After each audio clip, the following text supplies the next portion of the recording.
O Fábrica D tem os cursos mais completos do mercado. Ana queria passar para um vestibular super concorrido, mas tudo que ela achava na internet estava muito superficial. Pedro queria passar para o IME, mas os cursos online não agradavam. Roberta estava com dificuldades em cálculo na faculdade. E o Flávio estava tentando pela terceira vez medicina, mas estava cansado daquela mesmice de sempre. Mas todos podem contar com Fábrica D e tem cursos a partir de R$ 9,90 ao mês. Então, não tem mais desculpa. Quer aprender? Vem pro Fábrica D.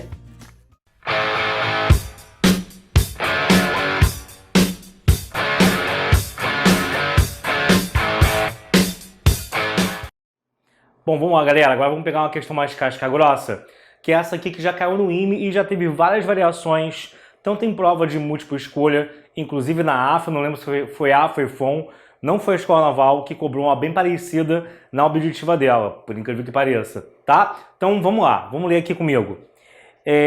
Seja f uma função bijetora de uma variável real e a relação h definida por h do R2 no R2 leva o paraordenado xy no paraordenado x3 e x menos f de y. H é bijetora, ele quer saber se H é bijetora e que você calcule uma relação G tal que G de H de XY é igual a XY e vice-versa, né? HO, ou seja, HD G de XY, que é a composta também de XY, para qualquer X e para qualquer Y real. Gente, volta aqui comigo. Quando você pega uma questão assim, você fala assim, caca, ferrou, sopa de letrinhas, não entendi nada do enunciado. Mas vamos lá destrinchar isso. Primeira coisa, repara que ele fala que a F que compõe aqui a H é bijetora. Isso é um detalhe que passa desapercebido já de cara por muita gente. Já até botei ali bem claro para você lembrar. Ele quer saber se a H é bijetora. Quem é H? Essa H é uma função de duas variáveis. É uma função que depende de um x e de um y. Na verdade, o valor de entrada dela não é só um número sozinho, isolado. O valor de entrada dela é um par ordenado. Uma parada que tem abscissa e ordenada. Existem funções assim. Por isso que está escrito R2 e R2. O R2 quer dizer o quê? Duas dimensões, um x e um y. E como é do R2 no R2, tanto aquilo que eu uso para substituir meio que o domínio da parada, que é esse paraordenado, quanto o resultado que eu obtenho, que é isso daqui, são, no caso, levados a ter uma abscissa e uma ordenada. Eles têm um x e um y. Beleza? Então, nesse caso aqui, o que vai acontecer? Se eu quisesse, eu poderia escrever isso aqui como sendo h de xy igual a x ao cubo como abscissa e x menos f de y como ordenada. Não se confundam com as letras, que o cara está muito preso na cabeça dele a ter x e y aparecendo, e aí quando aparece isso aqui, ele não consegue se organizar, ele se perde. A abscissa, o x grande, é isso aqui, do resultado. E a ordenada é tudo isso daqui. Sei que isso é meio mongol para alguns, mas para outros não é não. Para muitos isso aqui é a luz que ele precisa para entender que diabo está acontecendo. Então vai entrar x e y, e a nova abscissa do ponto é essa, e a nova ordenada vem dessa miscelânea dessa conta aqui. Fazer x menos não y, menos a f do y, sendo que eu nem sei e nem vou saber quem é essa f. Caramba, mas como diabos, então, eu vou saber se a função é bijetora? Nessas questões discursivas, você saber se a função é bijetora ou não, isso passa por duas etapas. Verificar se é injetora, verificar que é sobrejetora. Afinal, ela é a junção das duas coisas, de ser sobre e in ao mesmo tempo. Então, vamos começar no caso mais fácil, galera, que é verificar, no caso, se a função... As duas são tranquilas, o pessoal que se enrola. Ah, você também falando, né? Não, mas o pessoal que se enrola. Vamos verificar se ela é, digamos, então, se ela é sobrejetora, tá? Que é o que o pessoal tanto teme. Vou logo matar a pau aqui o que o pessoal tanto tem medinho. Então, vem a pergunta. A H é sobrejetora? Como que eu verifico se a H é sobrejetora ou não? Para ser sobrejetora, a gente aprendeu que tem aí negócio de reta horizontal, cortar o gráfico em pelo menos um ponto, mas aquilo ali é para questão mais fácil, cara, questão gráfica, etc e tal. Na verdade, quando a gente dá aquilo ali, é uma forma coloquial de dizer o quê? Olha, amigo, a qualquer coisa que eu iguale a função, eu vou ter que ter um xy correspondente. Para qualquer elemento aqui no contradomínio, tem que ter alguém mandando flecha para esse cara. Ele não pode ficar sozinho. Então, se eu tenho uma lei de formação que dê para mexer, não esse treco louco aqui, sei lá, uma parada meio mongoloide, f de x igual a x ao cubo, e boto o número aqui, ó, 81. Tem alguém que ao cubo de 81, mesmo que quebrado? Aí vai ficar a raiz cúbica de 81, né? Tudo bem, beleza, tá valendo. Tipo, eu consigo achar um valor que, dado y, o x vai existir também correspondente. Isso que ela é ser sobrejetora. Mas como que eu escrevo isso numa questão que é quase toda literal ou parcialmente literal? Você vai ter o seguinte, você vai supor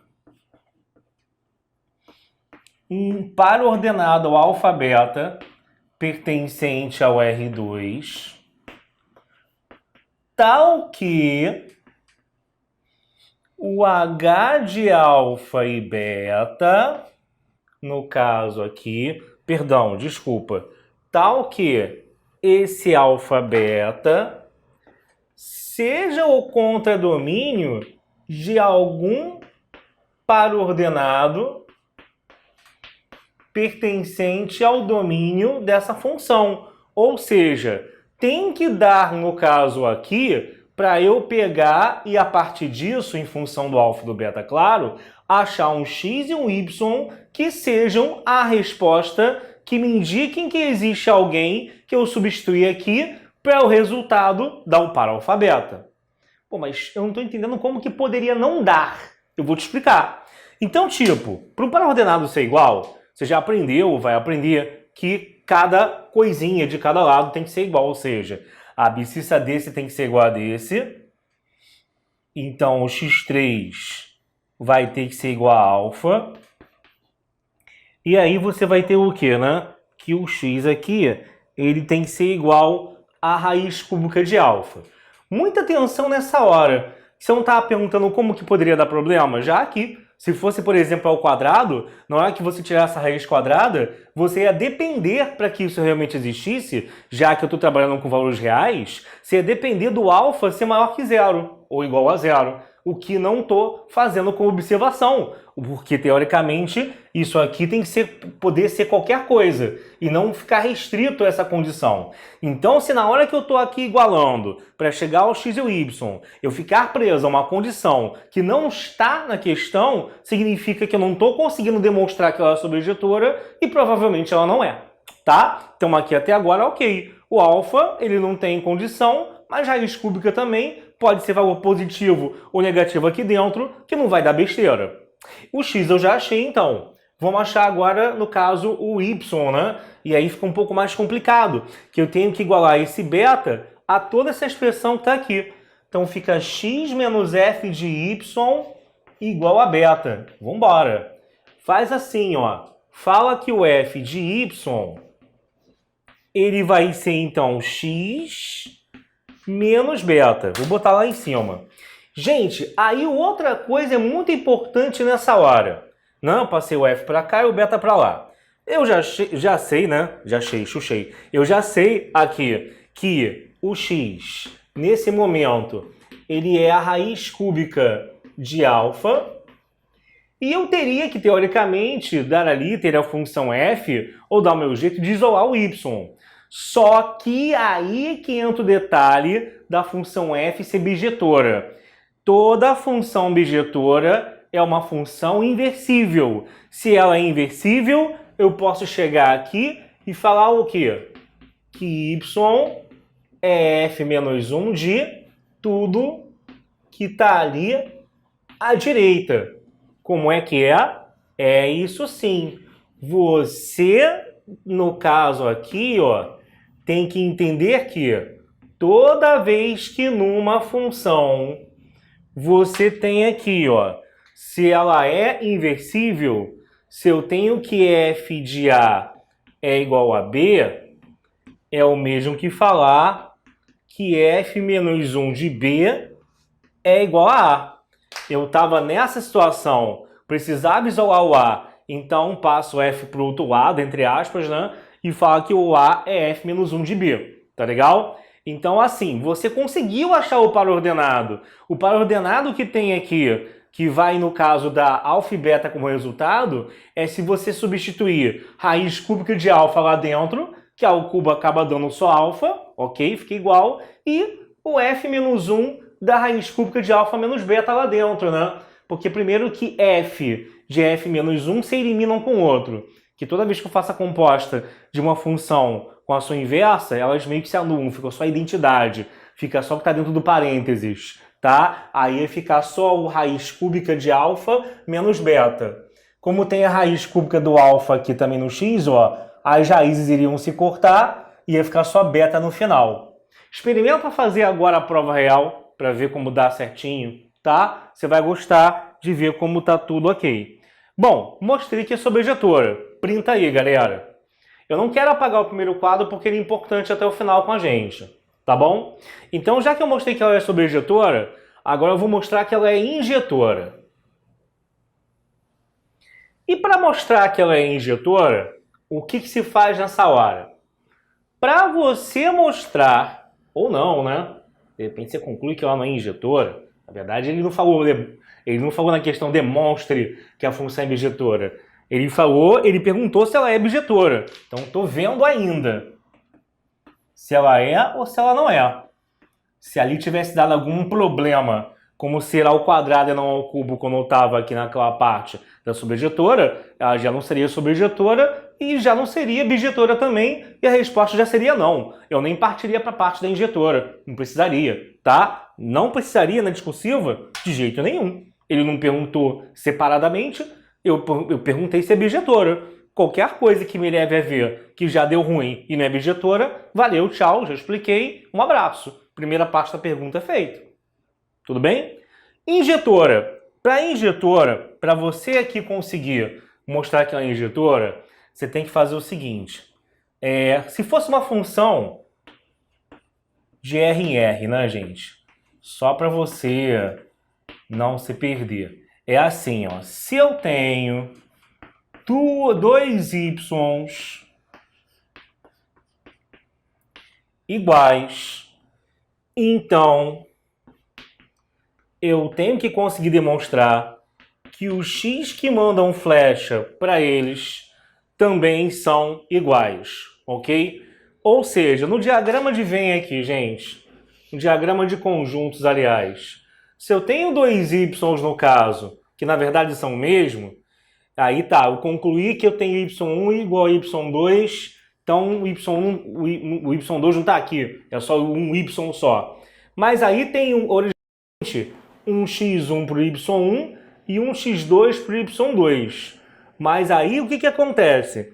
Se eu estou percebendo no caso que eles são iguais, quer dizer, se eu concluo que o y2 é igual ao y1 e não falo mais nada, essa flechinha acaba caindo aqui. E aí eu teria 2x para o mesmo y. Então essa parada assim, meio assim, a gente não fala na primeira aula, porque sabe que o aluno mais fraco acaba meio que ficando perdido. Mas a ideia é, se aqui eles são iguais, aqui eles vão ter que ser também. Senão você vai ter um y recebendo duas flechas. E qual é o problema? Na injetora isso não pode acontecer. Era uma só, tá? Então essa ideia de flecha e tal, tá ali ainda, mas a gente vai abandonando, porque em questões assim você não pode ficar só nessa, senão você não faz nada. E aí também é bom te falar o seguinte, isso aqui tem livro, tem professor que vai te explicar de outra forma, até porque aquela primeira aula de lógica que você tanto despreza, já tem aqui o seguinte, isso aqui não é um sim então? Se isso aqui é um sim então, e guarda o que eu vou te falar agora, que muita questão de demonstração, até para a prova discursiva, envolve isso. De repente, do jeito que está aqui, você não consegue uma saída para começar a demonstração. Mas aí você escreve a equivalência disso. Será que você lembra ainda qual é a equivalência? Será que você assistiu essa aula? Será que você lembra mesmo? Tô achando que você ou não assistiu ou não lembra da aula. Porque aí você vai ter o quê? Aí fica, como é que é a equivalência do se P, então Q? Se não Q, então não P.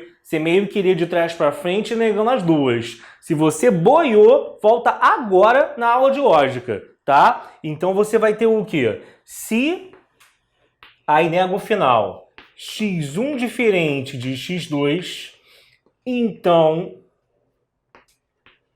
você vai ter que o f de x1 é diferente do f de x2. É isso aí, bebê, tá? Então guarda que assim, eu estou já também te adiantando coisas que para demonstrações futuras você vai precisar disso, com certeza, tá? Ai, obrigado, professor Fortão. Aí, o que acontece agora? Mas eu vou usar esse daqui, tá? Onde eu estou agora fica mais fácil usar esse. Eu tenho que pegar um h de x1, y1, igualar ao h de x2, y2 e concluir que o x1 vai ser igual ao x2 e o y1 vai ser igual ao y2. Pô, mas pra mim isso é óbvio, não é não? Mas eu vou te mostrar onde é que daria merda aí. Opa, tá? Vou te mostrar onde é que daria problema. Aqui não vai dar, mas eu vou te mostrar onde daria. Se você substituir cada um pelas suas expressões, você vai ter então ali, ó, x1 ao cubo, x1 menos f de y1 igual a x2 ao cubo e x2 menos f de y2. Então, são expressões que são pares ordenados iguais, né? Tenho que igualar a abscissa com a abscissa. Então, primeiro, se eu ali igualo o x1 ao cubo com o x2 ao cubo, isso com segurança dá x1 igual a x2.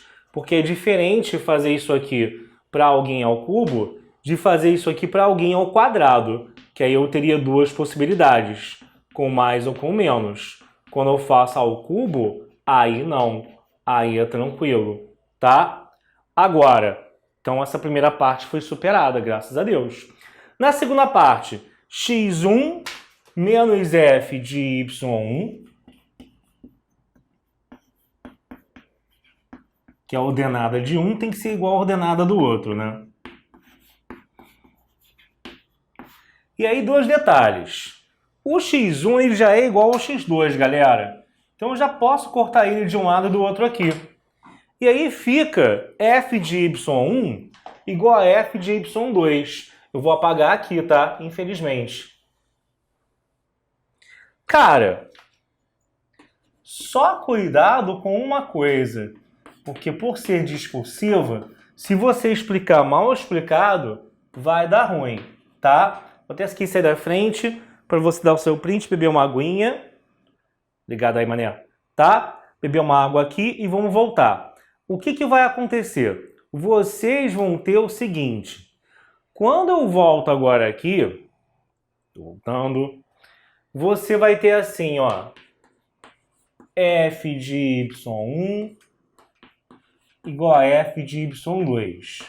Se eu tenho que as duas f são iguais, eu posso falar direto que y é igual a y2? Gente, claro que não. Senão eu não estaria nessa parte tendo toda essa discussão daqui. Não faria sentido. Era só igualar direto, tá? Só porque tem duas variáveis. Tem x e y, não muda nada. A questão é que a f é bijetora. E, novamente, por f ser bijetora, aí é que daqui eu posso afirmar o quê? Como é que o apelido da f da bijetora? Cada macaco no seu galho, não é? Cada x com seu y, ou cada y com seu x. Porque cada um só se relaciona com o outro do outro lado e ninguém sobe nem de um lado nem do outro. E aí, como ela é bijetora, eu tenho a garantia do quê? De que se eu tenho f's iguais, então quem está lá dentro também é igual. Se não, pensa, por exemplo, no caso do seno, gente. Seno de 30 é meio e o seno de uma cambada de ângulo aí, que é congruo a ele, por exemplo, também é meio. Aí não é bijetora porcaria nenhuma, tá? Beleza? Então eu consegui mostrar que o x1 é igual a x2 e consegui mostrar que o y é igual a y2. E aí eu posso virar para ele e concluir, né? H é injetora.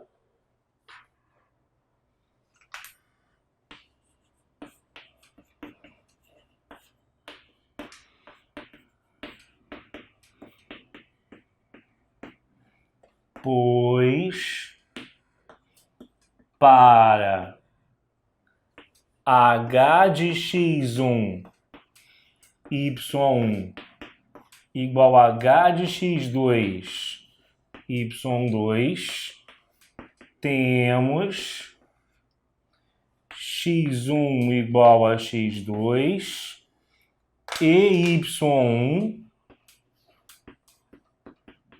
igual a y2. Ok? Beleza. Então, a gente acabou aqui falando que ela é injetora agora. Já tinha visto que ela era sobrejetora antes. Ótimo, tá? Então, isso quer dizer que ela é bijetora. Como H ela é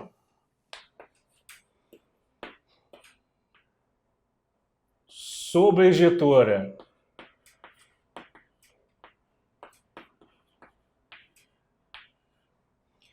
e injetora, H é bijetor. Beleza? Mas isso, meu querido, foi a primeira parte da questão. Falta a segunda, que é achar G tal que você tenha aqui isso acontecendo. Na verdade, isso é um jeito no R2 de falar a mesma coisa. Printaram aqui, gente? Primeira coisa, né? Tá. Isso é um jeito no R2 de falar a mesma coisa que acontece para a função normalmente, a função que você está acostumado a manusear normalmente, ou seja, é você ter a composta de duas funções dando a identidade. Só que a identidade aí não é uma identidade normal, é um par ordenado, porque a parada tem x e tem y, tá? Essa aqui é a diferença. Você deve estar lembrado que a gente já deu em aulas anteriores, quem é aluno da plataforma, no caso que isso aqui está aberto mais uma vez, já está acostumado com isso, se não, volta nessa aula também, ou vai lá na aula de função inversa e composta e tem isso. Se eu tenho f composta com g de x dando x, ou vice-versa, isso quer dizer o quê? Que uma é inversa da outra. Ou seja, você tem ali que f é igual à inversa da g e você tem que a g é igual à inversa da f. É isso. Agora, com duas variáveis muda muita coisa? Não. Na essência, não. Na essência vai ser a mesma história. O que você vai ter no caso ali? Você vai ter que pegar no caso, ó, e entender o seguinte. Você tem aqui a composta desses dois dando x e y. E aí você vai ter que, no caso, perceber que a g, no caso da h de x e y, ou seja, a g daquilo ali,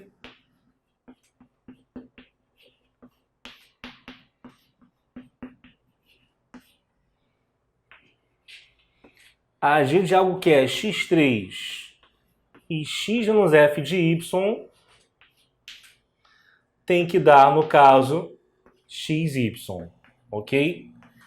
Então é basicamente a gente conseguir achar o que aqui, né? É a gente conseguir pegar... Opa!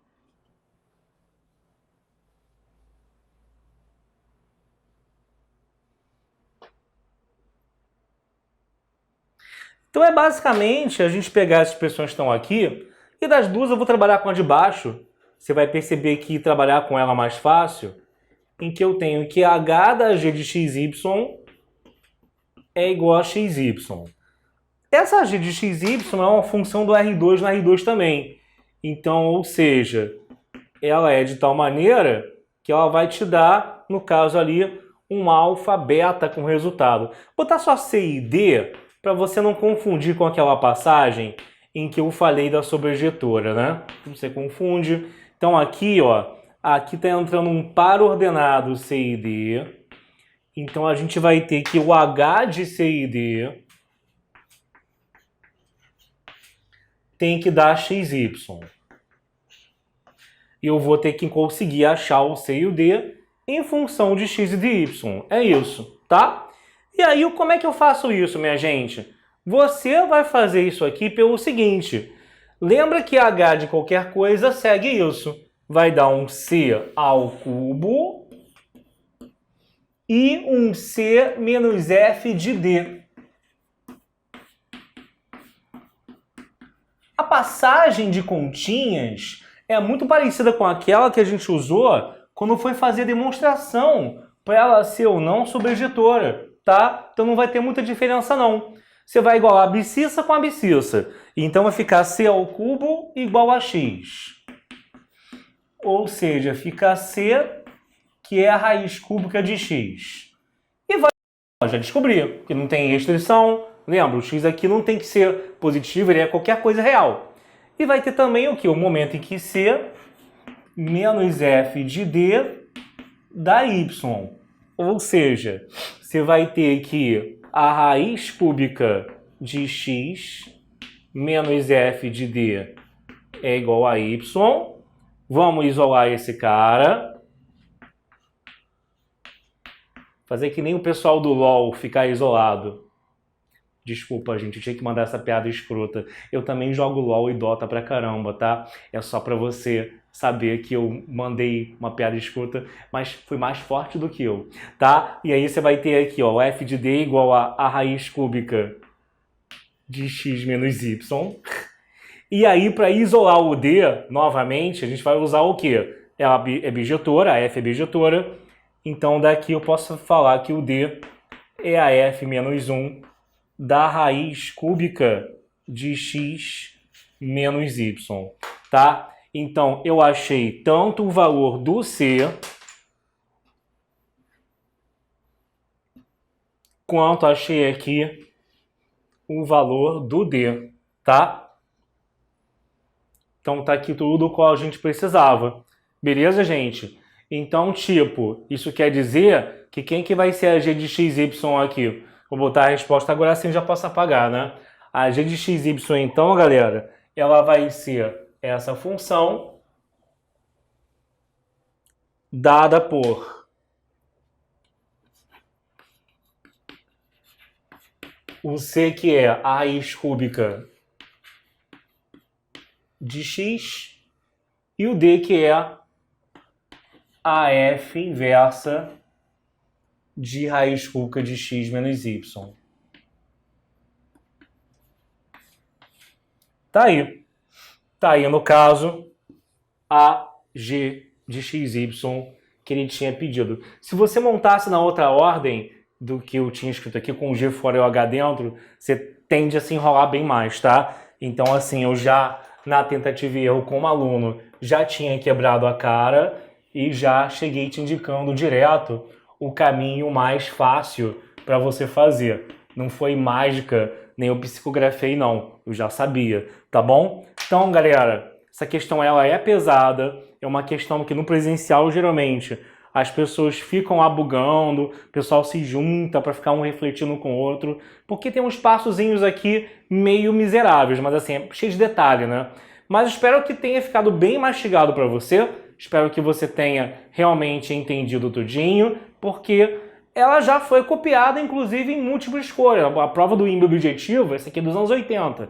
Nos últimos, acho que foi em 2014, 15, algum ano recente, ou 16, pegaram essa questão e botaram na múltipla escolha. Então, assim, virou uma questão de múltipla escolha padrão para eles. Claro que não era mais fácil da prova, óbvio que não, tá? Eu te garanto que não, mas caiu, tá bom? E já vi cair também parecido, se não me engano, na EFON.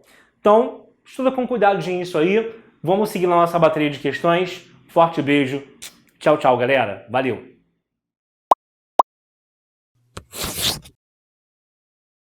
Bom, galera, agora vamos partir aqui para uma questão do ITA, uma questão de função, que é um assunto que sempre pega pra caramba do ITA, na prova do ITA. E assim, eu sugiro, quando você tiver com escassez de questões, para treinar para isso pro ITA, que você veja as questões da AFA a respeito de função. Porque a principal parte que complica na vida dos alunos na prova do ITA é a parte de tipologia de funções. Não somente, ou seja, as questões com conta, como também aquelas que envolvem propriedade de função, e assim ele começa a misturar tudo numa só opção. Então, numa mesma questão, para você julgar como verdadeiro ou falso, ou calcular alguma coisa, ele pode misturar composta, inversa, saber se é sobrinho, objetor, o caramba quatro. Então você tem que tomar cuidado com isso, tá? Então aqui, questão direta e reta, né, da múltipla escolha do ITA. Ele fala que tem uma função f de R em R, e essa função é definida em 2 intervalos. Esse é o principal problema, porque depois ele vai pedir coisas relativas à FOF, que é a composta da função, até aí, ok. Mas pede a inversa num ponto específico, né?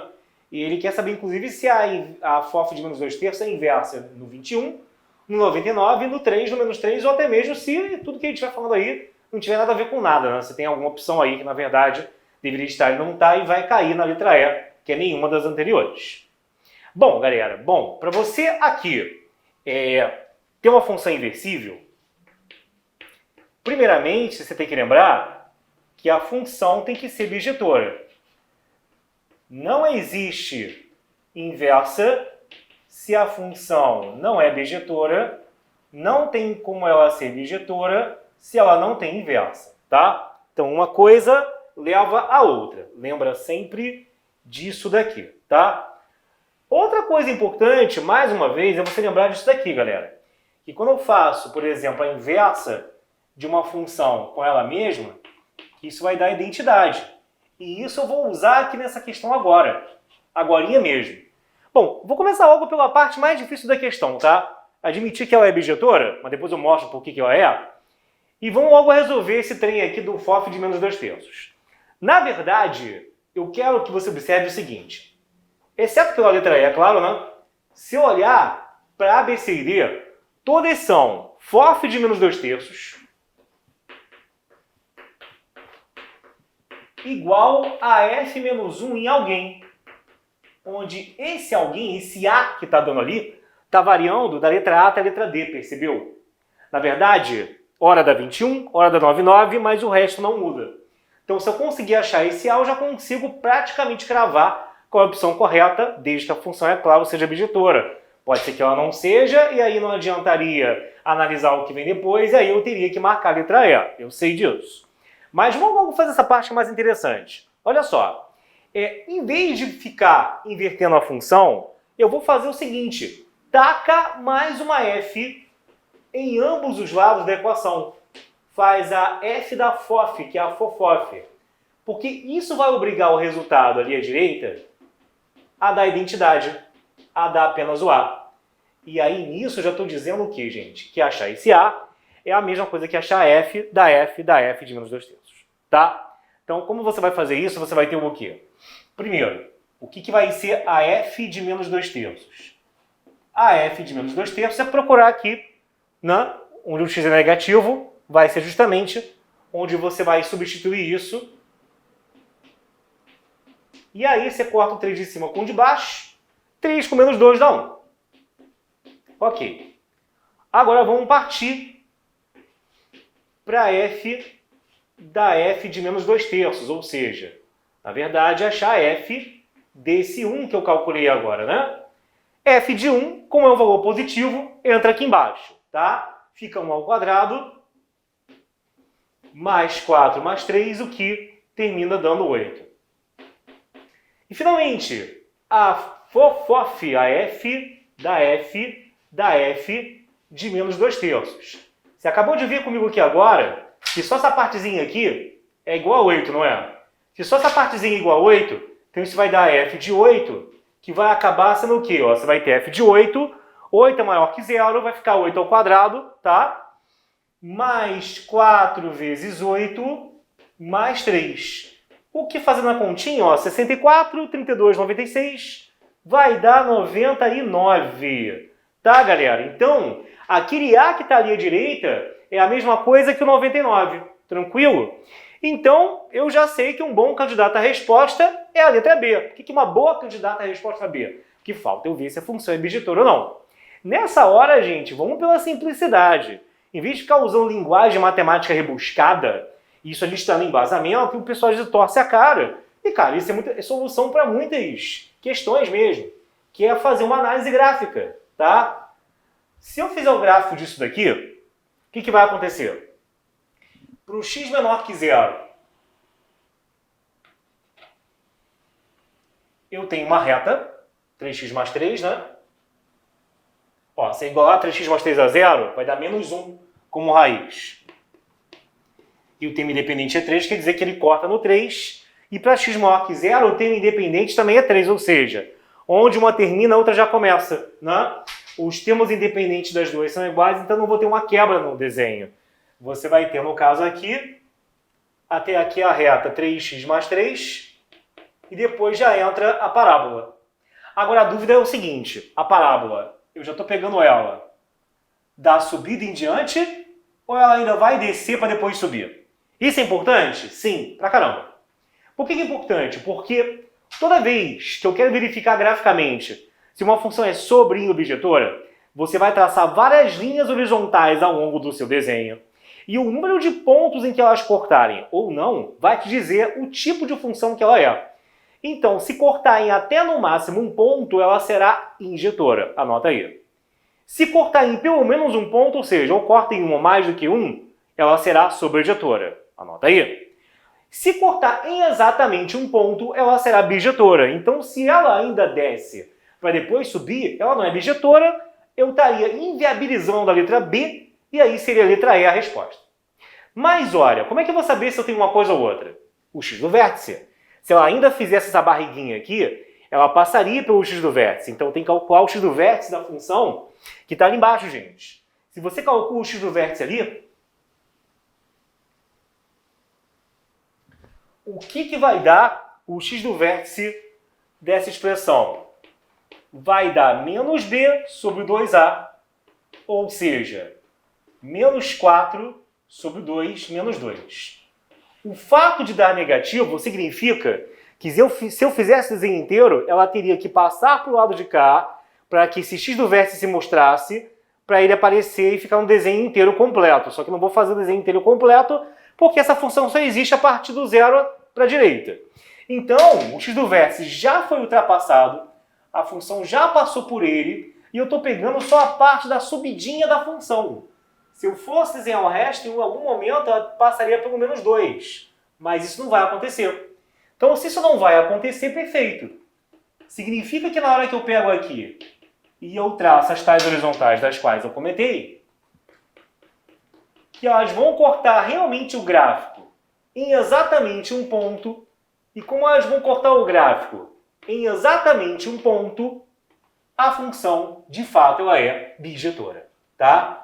E se ela é bijetora, junto com aquilo que a gente já tinha encontrado, a resposta fica a letra B, tá bom? Então, questão aí do ITA para vocês, tá? Como eu disse, se você tiver muita dificuldade, tiver querendo encontrar mais questão a respeito disso, cara, antes de pegar em livro, pega tudo quanto é questão da AFA também sobre função, que eu acho que no caso do ITA vai ser um ótimo treino, fora as questões, obviamente, também do ITA, sobre essa parte para você, ok? Printa aí, vê se tudo bem, e não esquece, passa lá em fabricad.online, que é a nossa plataforma, onde você terá acesso e respaldo ao nosso grupo de Telegram, ao nosso Tira Dúvidas que fica na sua própria plataforma, no próprio ambiente de aluno, os simulados, correção de redação, todas as matérias de literatura, português, inglês, matemática, física e química, para, no caso, IME e ITA, e tudo que você tem direito, como lista de exercício, feedback, motivacional e por aí vai. A gama de aulas só tende a crescer ao longo dos anos, porque a gente nunca retira nada, vai colocando mais exercícios importantes, indicando, claro, dali, o que é mais razoável para você estudar, senão acaba ficando humanamente impossível de você estudar tanta coisa, tá bom? Mas aí você tem praticamente uma biblioteca voltada, completíssima, para quem quer se preparar e papirar pro IME e pro ITA como a gente, tá bom? Um beijo, valeu, tchau, tchau, pessoal! E aí, galera, meu nome é João Vitor, eu sou do Rio de Janeiro e eu passei na prova para a Escola de Formações de Oficiais da Marinha Mercante, a EFON. Cara, e eu venho aqui falar do curso do Fabricad, um curso que me ajudou muito, cara, me ajudou demais mesmo, a parte de matemática, a redação, pô, tira dúvidas que ele também tem no Telegram, que às vezes eu até mandava no privado do Telegram para ele, sabe? Pô, ele me ajudava demais, o Alexandre, assim, cara, ele é um ótimo professor, o curso é sensacional, você consegue perceber a evolução assim que sai do básico ao avançado, pô, que você fica até feliz, sabe? porque você chega num nível de questões assim que você, pô, que no meu caso eu falava, caraca, velho, há um tempo atrás eu não conseguia fazer essa questão, sabe? E isso é muito gratificante você ver a sua evolução assim. E, pô, caso eu tinha, quando eu tinha algumas dúvidas, assim, até de outros materiais mesmo, eu mandava para o Alexandre no privado ou no grupo, assim, ele respondia, ele fazia questão de responder, sabe? Já me respondeu 6h30 da manhã, eu acho que 6h30 ou 5h30, alguma coisa assim, bem cedo. Ou então, meia-noite, 11h30, ele tava me respondendo também, sabe? Ele também é muito dedicado com os alunos, assim. Cara, sensacional. As aulas são ótimas, assim, você percebe que está saindo do nível básico ao avançado com as aulas, assim, o aprofundamento, né? Que tem aquela musiquinha do Homem de Ferro, pô, aí você conseguia ver ali, caraca, agora vamos ver. Porque o nível ali já começa a elevar muito, sabe? Aí, mas ele saía do basicão mesmo e ia ao avançadão mesmo. Pegava as questões de ITA segunda fase, IME segunda fase, e que você conseguia compreender o raciocínio dele. E às vezes, muitas das vezes até, você consegue fazer antes dele, né? Pô, aí você via lá, pô, ele fez um jeito diferente do meu, mas chegamos no mesmo gabarito. Eu mostrava pra ele às vezes minha resolução, ele falava, não, tá certo também. Cara, isso é muito bom mesmo. Sou muito grato ao Alexandre. A plataforma me ajudou demais, o Fabricader. Cara, pô, sensacional mesmo. Se alguém tem alguma dúvida, pode ir sem dúvidas que vocês vão gostar muito. Muito mesmo. A redação era corrigida, explicando tudo certinho. O que poderia ser melhorado, o que estava bom, sabe? Pô, sensacional, galera. Muito bom. Muito obrigado, Alexandre. Muito obrigado, pessoal do Fabricader. Me ajudou demais. Muito obrigado mesmo. Valeu. O seu futuro é brincadeira? Passar pro INE e pro ITA também não. Estude com a gente de quebra se prepare para a AFA, EFON e também para a Escola Naval. Tudo isso por um preço que parte a 12 de R$ 20,90 ao mês. Então, galera, não tem desculpa. Quer aprender? Vem pro Fabricader. A Fabricader é a sua mais nova opção de cursos de alta performance. Estude conosco para SpaceX, AFA ou até mesmo IME e ITA. Se você não tem base, não tem problema. Nós vamos do básico ao avançado, sempre pensando em você. Quer aprender? Vem pro Fabricader. Você está procurando um pré-vestibular completo? Acabou de achar Fabricader, planos a partir de R$ 9,90, aprofundamento em biomédicas e um diferencial, aulas de exercícios. Você quer aprender? Vem pro Fabricader.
Pessoal, fica bem atento quanto a esse exemplo aqui. Qual é o problema de muitas explicações a respeito desse teorema? Eu também cometo essa gafe às vezes. Você dá tanto exemplo que o divisor tem sempre esse coeficiente igual a 1, que quando muda isso, aí o aluno pode ter problemas, que na verdade tem um detalhe do algoritmo de Bruch-Ruffini que eu não cheguei a explicar ainda, porque aqui, nos dois exemplos anteriores, aqui era 1 na frente, né? Era 1x mais não sei o que, 1x com menos não sei outro que. Se o coeficiente aqui do divisor, do x do divisor, não for igual a 1, aí você vê de fato como o algoritmo realmente é. Que tem um último detalhe que eu tenho que usar esse exemplo agora para te falar, que é o seguinte. Então, nada demais. A princípio, eu quero o quociente da divisão desse polinômio por esse cara. Se eu quero o quociente, aí tá na cara, né? Não tem nem por que usar o termo do resto, já que a gente quer o quociente, não quer dividir na mão. Eu posso dividir na mão também, mas não precisa. Então, vou fazer o quê? Pega lá, monta aquela continha, 4, 6... Não pulou ninguém, né? Então não vai ter nenhum zero para completar. Aqui, à esquerda, quem vai entrar é a raiz do divisor, né? Se eu pegar aqui 2x mais 3 e igualar a 0, você vai obter um x que é menos 3 meios. Se eu vou obter, então, isso, o que vai acontecer? Bom, pega aqui, abaixa esse 4, que aí você vai ter o quê? Fica então aqui, ó. Menos 3 meios vezes 4, isso vai dar menos 6. Com 6 dá 0.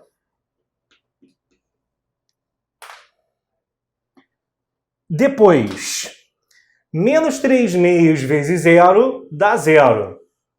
Com menos 7, menos 7. Depois, menos 3 meios com menos 7 dão 21 meios, né? Menos com menos mais, 21 sobre 2. Vou somar com 8, isso vai dar, então, 37 meios. Faz aí na conta na sua casa, hein? Se você tiver perdido. E menos 3 meios com, no caso ali, com 37 meios, perdão, né?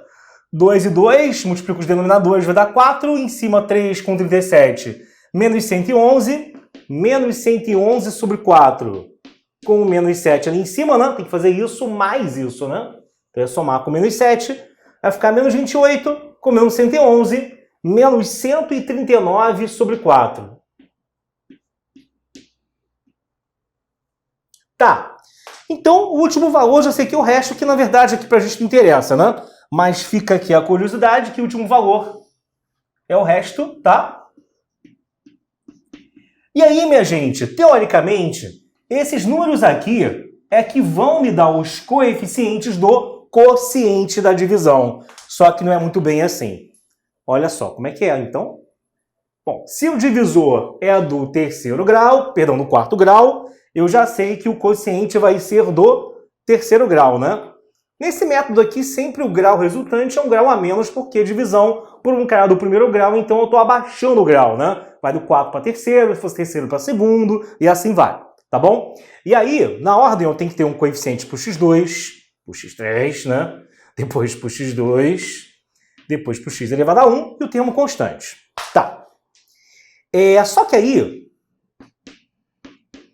teoricamente, pelos exemplos anteriores, é só copiar quem está ali em cima. 4, 0, menos 7 e 37 meios. Bom, se você pegar agora no caso aí, o que vai acontecer? Isso não é a resposta. Isso não é a resposta. O que acontece, que gera muita confusão, foi que a gente pegou lá, o que muito livro também faz, né, que dá umas 50 questões com isso aqui sendo igual a 1. Mas, na verdade, o quociente não é só copiar os coeficientes daqui, não é só copiar quem apareceu ali em cima. É copiar quem está ali em cima e dividir por esse númerozinho na frente do x lá do divisor. Eu tenho que, então, dividir todo mundo por 2, galera. E aí sim, você vai ter um quociente que vai ser o quê? 2x ao cubo, 0 não precisa escrever, né? menos 7,5 de x. 37,5 por 2 é a mesma coisa que 37 quartos, tá? E aí vai ficar, então, 37 sobre 4.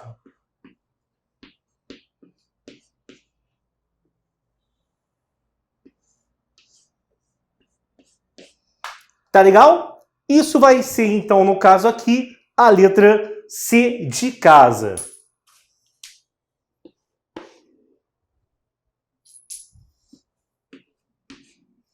Você da frente, vê se dá um print aí, vê se tá tudo bem. Bom, beleza então, galera. Na volta a gente continua. Cuidado com esse detalhe aqui, até questão de vestibular. É difícil achar uma que pegue esse detalhe aqui na chincha, que geralmente ele é utilizado para abaixar o grau para resolver equação polinomial. Equação que peça diretamente cálculo quociente, ainda pega esse detalhe errado. Então, o dia que cai é uma parada fácil, mas que derruba muita gente. Valeu!